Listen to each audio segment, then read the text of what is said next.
Look what we're gonna see. There's Brad. Hi, Brad. How are you? Hey, Laura, how are you? Hey, Good. Cedric. Hey, We came to visit. I'm so glad you're here. Thank you. Thanks for having us. Oh, I was so looking forward to it. Good. We were too. We're like, oh my God, I have goosebumps already Yeah. again. This is my favorite. I love stone. Hey, Laura, come on, let me show you. Oh, I can't wait. Come on, Cedric.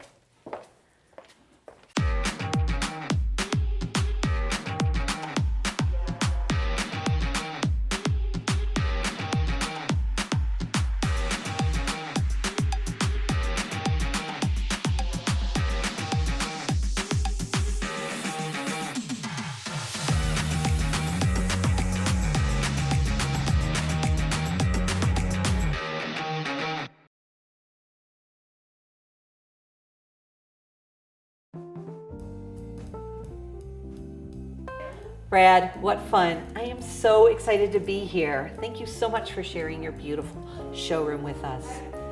People probably don't realize what's behind this brick building. You're on an industrial parkway, so it would be so easy to just drive by, and all I see is this amazing but little tiny logo sign that says Bradley Stone.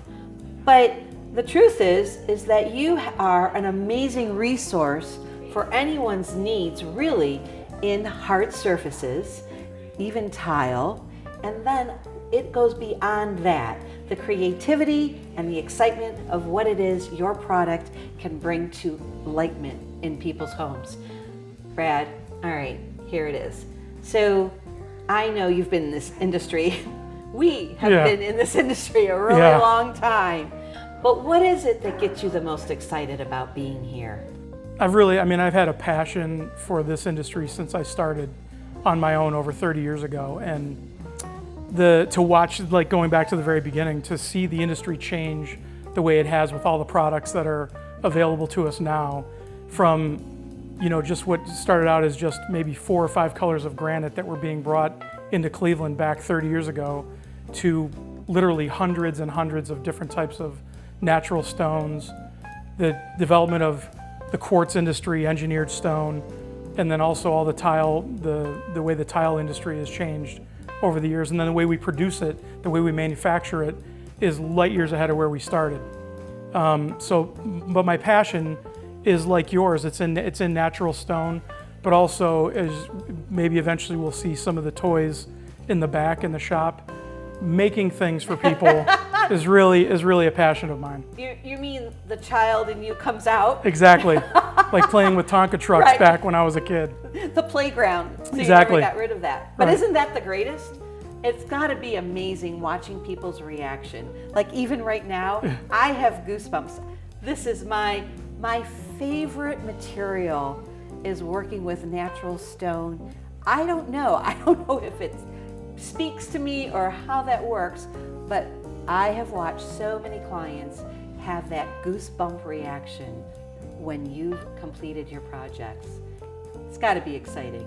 It is. It's a little bit like we come in at the end after everybody's kind of struggled through a project, and we bring this beautiful material in, land it in your home, and it is the reaction that we get from it is, it's what keeps us going. Really, it's what I love to do. Oh, I love that idea. It's really important when we're making this decision. It really is about money. It just is. We all think, and to some degree it's true, that when you go with a natural stone, you're going to pay a lot of money. Or let's just say more money than if you were to go to a laminate. But the struggle is that everybody equates, for the good reason, quality, beauty, and authenticity with a natural stone. It's not necessarily man-made, it's from Mother Earth. Correct. I refer to it all the time as it's God's hand at work. It's a masterpiece. Each material is unique, it's different. Even from slab to slab, even within a block, going all the way back to where it's quarried at, from coming out of the earth or the mountains. And even some is quarried underneath the ocean. Everything has just got a little bit different feel to it. And I think we try to do a great job of taking what nature has made and finding ways to be creative on how we put it together when we have a seam, for example, in your kitchen. And trying to work that with, especially with our technology, of our photo technology that we have, where we can actually do a digital layout. We take a two scale photograph of each slab, and then we can do a digital layout, and you see exactly what it's going to look like before we actually land it in your home. So it's kind of like you put the puzzle pieces together, and you get to see where your pieces are going to be on that actual slab. Like if you had a favorite part of the slab, Sure. part of the slab, you could say, oh, I want that to be in the middle. Correct. Of my countertop.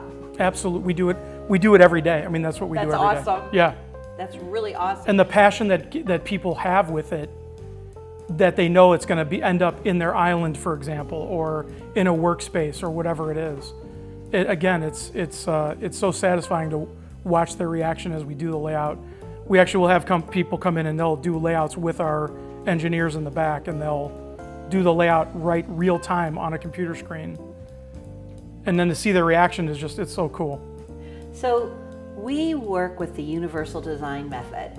And I know you do that without even thinking about it, because you're working with Mother Earth. You're literally working with Sure. Mother Earth.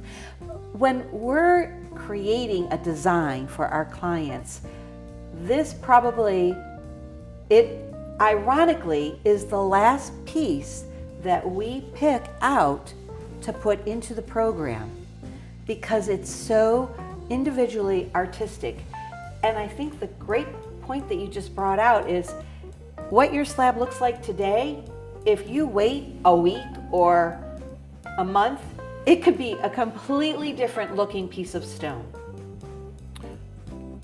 Again, 100% true.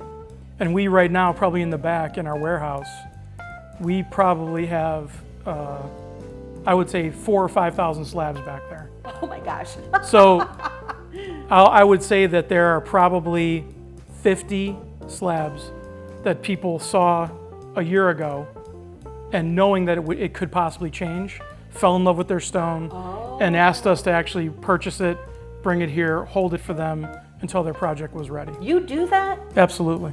Wow, that's actually quite unique. Yeah. Most of the slab houses that I go to, they'll hold them for a week, maybe 14 days, and then you have to purchase those slabs. Well, that is really, wow, that really is a treat. Yeah. I actually didn't know that. Yeah. Well, that also helps people to get excited about their project. You did touch on this. You're the pretty part. You're the icing on the cake. Not me, but the stone. The stone, right? Yeah. You offer the icing on the cake. Right. Because by golly, everyone knows, I don't care how small or how big your project is, it is a challenge emotionally, physically. I mean, it literally turns your world upside down. Yeah. And to be able to really think about the end before you even get into it, that is really fun. Okay, so Brad, tell me, when you're working with clients, and those clients can be a designer, and then the designer comes to you, Sure. and then they bring the client, whoever you're doing the project for, they come after they do their homework or their research. Sure. So the other thing is, I think people probably, it's really fun to know that you have not just granite, but you have quartzite, you have marble, there's multiple different choices when we call a hard surface. Correct. Yeah, so we say, natural stone is like the universal term for what comes out of the earth, what, as I said earlier, God has made, right? So amongst those, you just named a bunch. There's granite, there's quartzites, marble, limestone, slate, soapstone. I mean, you can go on and on. The list goes on and on. And then there's even subcategories of different things, right? So, and then how it's formed. There's dolomite. Dolomite's a big word in the industry now. A little bit harder than a marble, but not classified as a granite. And then there's obviously all these man-made products, engineered stone, which is quartz, made from natural quartz, 93% quartz crystals, 7% binder. So it's really the latest kind of thing that everyone is, I'd say it used to be, we used to do 80% natural stone, 20% quartz. Now we're probably 60% quartz, 40% natural stone. Because of the technology advancing in the way quartz products are made and the ability for them to, but really all they're doing is they're doing their best to try to make it look like natural stone. Right, exactly. With the veining and the different colors and how they mix it, and it's basically like a cake batter, and how they can form it and then press it and heat it up and run it through their kilns. So it's a great product, different nuances to the product. I'm still a natural stone fan. I still love natural stones. We have some really unique things here. I can't wait to dig into those. I love, our resources are, we've really expanded our resources where we can bring it in from. We do a little bit of importing ourselves. We also work with some great distributors locally and throughout the country. I try to find some really unique things that we can offer that maybe you're not going to see somewhere else. I want to talk about some of the details. It won't be in this episode, so you're going to have to stay tuned. But I want to talk about some of the details about, so many people get confused, or at least I get asked a lot, is quartz, strong enough? Is it too porous? Or, with temperature, does it tolerate the heat, the cold? Sure. And then opposed to granite, opposed to soapstone, and marble, and there's densities and diversity. But I do want to get into that detail. But while you're speaking about all the categories of hard surfaces, sure.